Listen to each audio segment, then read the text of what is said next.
Good afternoon, I guess. No, can't tell if it's morning or afternoon. We are just out on the water, and you maybe already have seen a bunch of whales at the underwater cam. We're cruising out in front of the port, and just saying the visibility looks like it's getting better as well. There's a handful of whales kind of in the area. Had a couple joining us. Sorry, just make sure here we're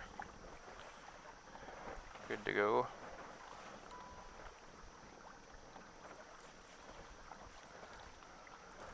Awesome.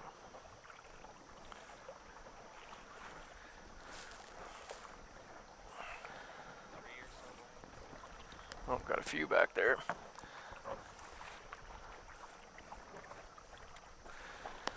Yeah, so today I'm joined by Thomas. He was with us last year as well. Hello, hello. My name is Thomas Taylor.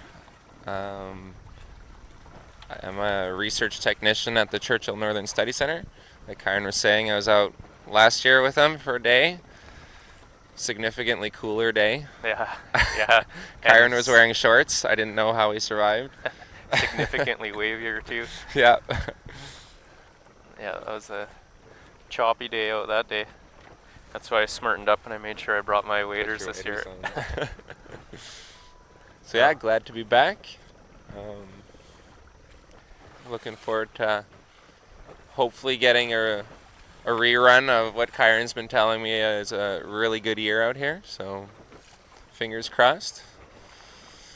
Yeah, we'll see what happens. It's definitely whales around. They're not like in big groups or anything, but can kind of spot them all over right now. Water's significantly clearer this year than last year too. I think like all last year it was muck. It was just muck the whole time. Yeah, I know we've been getting lucky this year too. Like I said, last year out in front of the port, there wasn't any days where we had real good visibility, and a couple 2-3 days last week it was crystal clear. It was really nice. You can kind of see up the river there, where that line where it darkens up a bit. Line. Oh, a little calf popped up right there. Yeah, it's definitely smokier, hey? I heard we're supposed to be getting a good amount of it blowing in from BC, from the forest fires. Yeah, the forecast today was officially smoky. Yeah. Yeah. Oh, we got one right behind the boat. Last year, I remember being out here quite a bit, and it was like pretty thick, like where you got a sore throat from breathing it in. Yeah. Sitting out here for the whole day. We were noticing that out at the study center too. Like the days we'd have full day in the field, end of the day you'd just have a headache. Yeah. Just breathing that in all day. I seen pictures of Calgary, and it looks just gross. You can't see anything. No, just this yellow. And last year in Whistler, a couple of my buddies, they go up for mountain bike races, and you could barely see your hand in front of your face. I think they ended up canceling some of them just because I don't know how. Zero visibility. Yeah, well, and then just exerting yourself. I wouldn't want to be huffing and puffing, No. sucking that stuff in my lungs. It's pretty wicked. But I mean, that extreme heat and dry weather's been hitting all of Europe too, and Really? There's crazy fires up in Sweden, northern Sweden. Really? Like to the point where they were getting help from I think the French military was sending firefighters and and help up there because those fires were raging so bad that they couldn't tackle it themselves. Well, I seen there's hundreds in BC right now. Yeah. In California, they got 3 of the biggest fires they've ever had burning right now. It's all over. Yeah.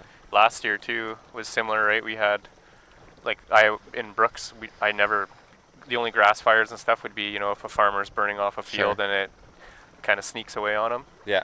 But we had some real big grass fires down there last summer, just from lightning and things like that. Yeah. So it's crazy.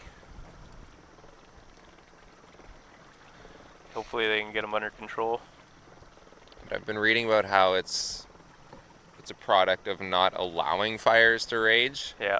Yeah, there's... And that accumulative deadfall and everything else that's been gathering, the past I want to say 100 years maybe Yeah. of just controlling fires too much that You get all that fuel piling Yeah. up, and just having a massive backlash to that now. yeah, it is like a natural cycle, right? Like Yeah. there's a Jeff, I can't remember the name of the book, but Jeff, who's with PBI, was up here last week, and he said he's reading a really good book right now that's kind of saying the same thing. Touches upon that. Yeah. He said it's a really interesting read, and how we may be looking at some, in the future, what we should be prepared for if we think now's bad. Yeah, I was talking to Parker, and he said they'll do, when they're controlling the fires, if the wind shifts, they'll do backburns. Yeah. And he's like, man, that's a crazy feeling when you're told to start a forest fire, in order to prevent the other one spreading. But yeah, I can only imagine, getting one going, it'd be, I think that was out at one of his cabins, they were saying. Oh, really? Yeah, they got lucky with the wind, yeah. It was a few years back. Have you been out the burn site at Twin Lakes? No. Yeah. We got close a few weeks ago. The furthest I've been out on that road was near that cabin. Yeah. Clifford's, I think. Yeah. Yeah, and then we had to get back into town, but that burn site out there is really nice, actually, like with all the new growth coming up. Oh, yeah. And then you have all the old trees that are still standing around. Or I guess we went through to Ritchie, but we were on snowmobiles. This was in the winter a few years ago. I thought it was interesting. There's a big pod there, It's a nice pod, yeah. On port side. Look like they may be heading our way. Ooh, nice little juvenile.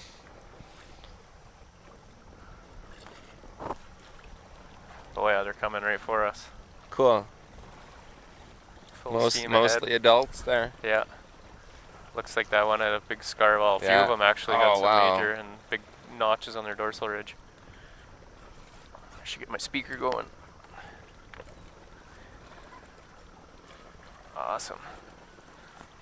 Oh, I heard a little squeak. You can hear them, yeah. Hear them above water even.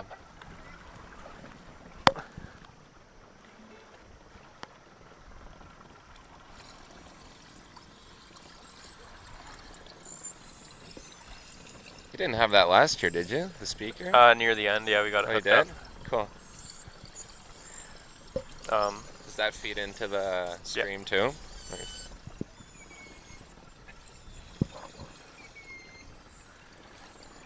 Yeah, I thought it was interesting. You can tell, you can see how old a burn is, because the skinny trees are the last to fall. All the big ones, they're the first to go, and then it just works its way down, and if you see a burn with a lot of just little twigs sticking up, that's all the good firewood once the bark drops off, and that's what you want. People go out there and gather a lot. Yeah. Yeah.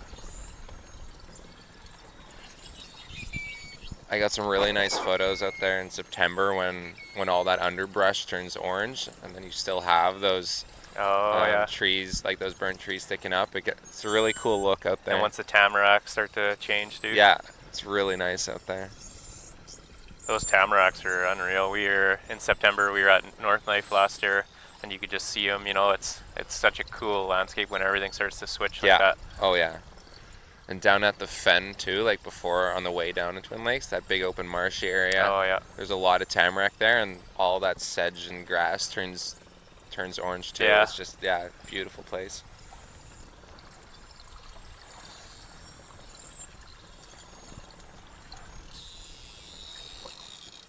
There's some whales down there somewhere. It came straight for us, and then they just kind of ducked down.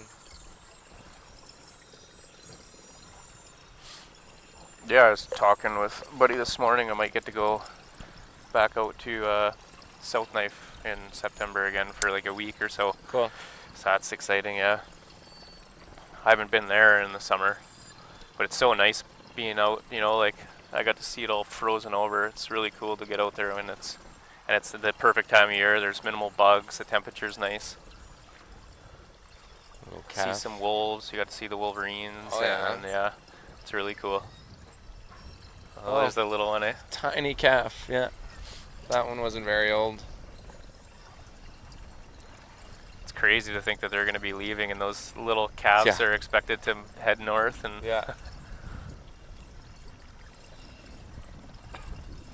I'm still shocked. Wow. Like, I was looking at this spring, I was reading a little bit on them, and the calves are born 5 feet long and around 132 pounds. Yeah, they're tiny. Yeah, although like 132 pound baby is like, you just think because the whales, they're big, but you wouldn't think they'd be giving birth to something that weighs 132 pounds.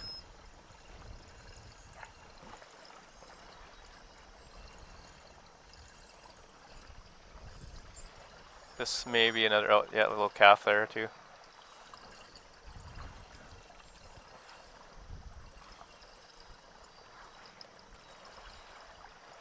Oh, there's a pretty big group right in front of the boat now.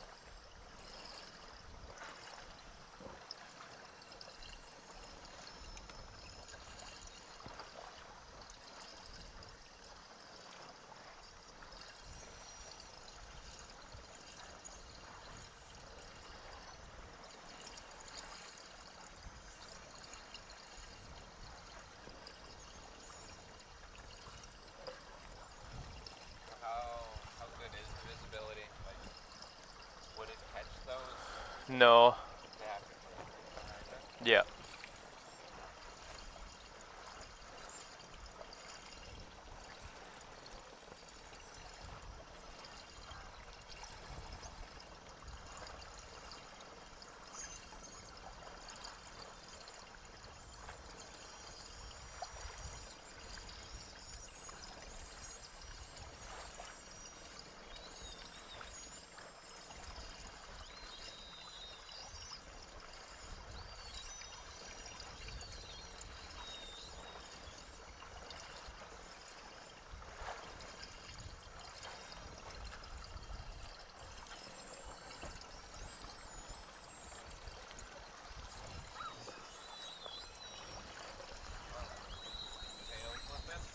Pardon?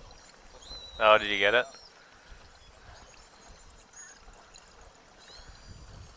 This year, this summer, I seen a lot more tails and a lot more spy hopping than I did all last year combined, yeah.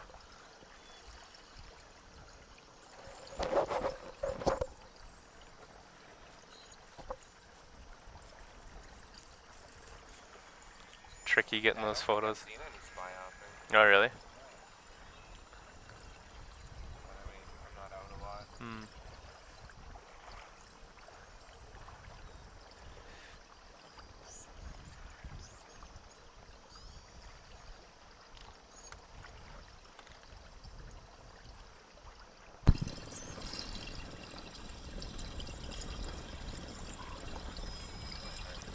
Right there. Another little calf, and mom next to the boat on the starboard side.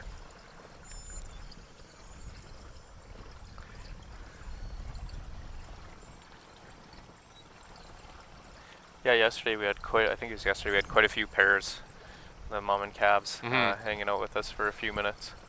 So the calves would be like 2 weeks old now?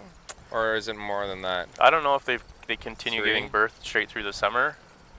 I know it's like around in the spring and stuff, so a good way to tell too is sometimes you see them and they're really wrinkly, and apparently that's like that's very recent. They don't know exactly when they plump back up, but you'll see like creases in their dorsal and like that area. There's a bunch there behind us again, and those are usually the real newborns. Got a big pod here. They're heading straight for us. They'll be swimming under the boat. I'm not sure if they're gonna turn around and follow us.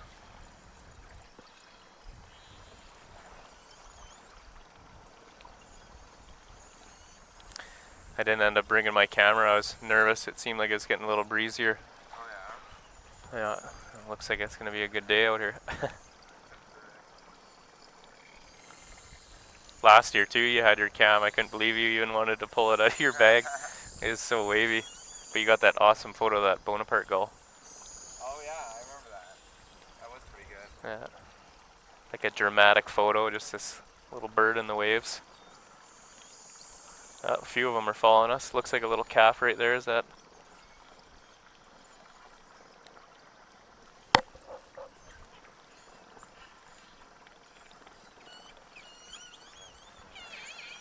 I was chatting with Parker today.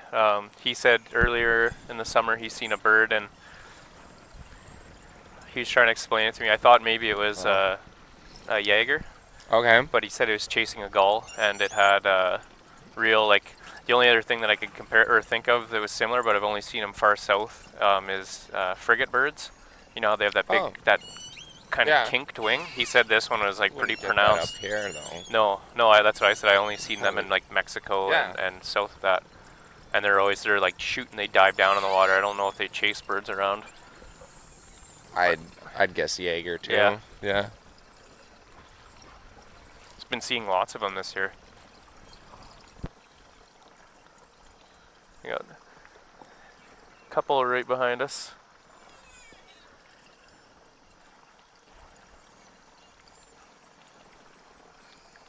More than a couple actually, and then swimming all alongside us on the starboard side. I'm gonna redict the cam here.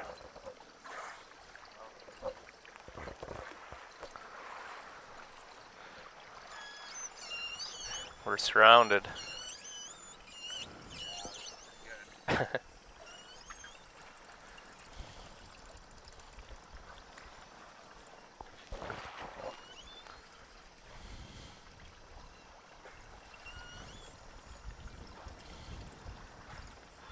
They're everywhere right now.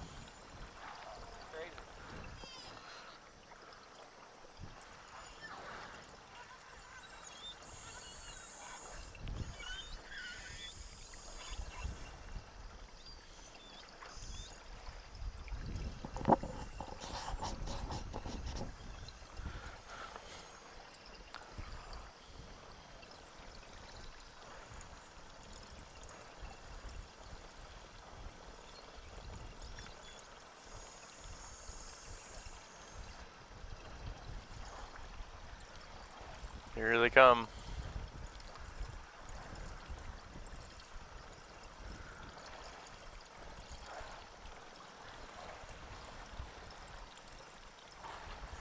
Yeah. It's awesome.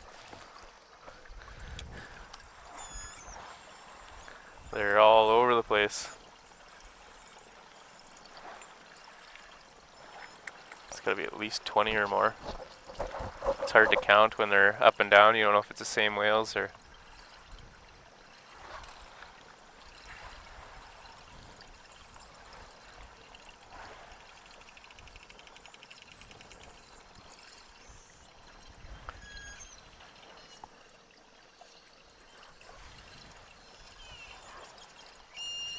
Oh, a little calf to your right. You might get a little calf right there. That one looks like it may have a crease in its dorsal ridge on its back. See if it comes up again.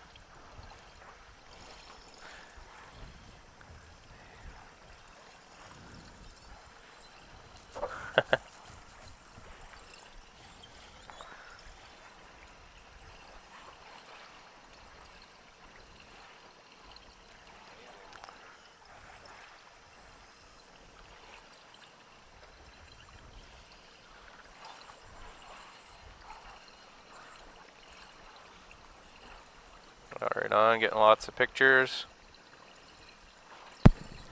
Yeah, I've got a polarizing filter on here, so it cuts the glare off the water, and you can actually see further down into it. That would help a lot with cutting the glare off of the belugas. Yeah, it's really cool. That's a good idea. I was trying to get photos earlier and when it was sunny out, and they're just blown out.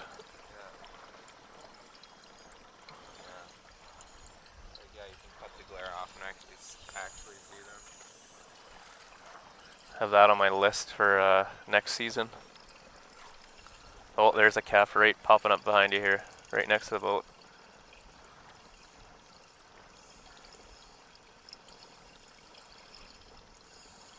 Not sure where it went. Oh, right there. Crap, did you get it?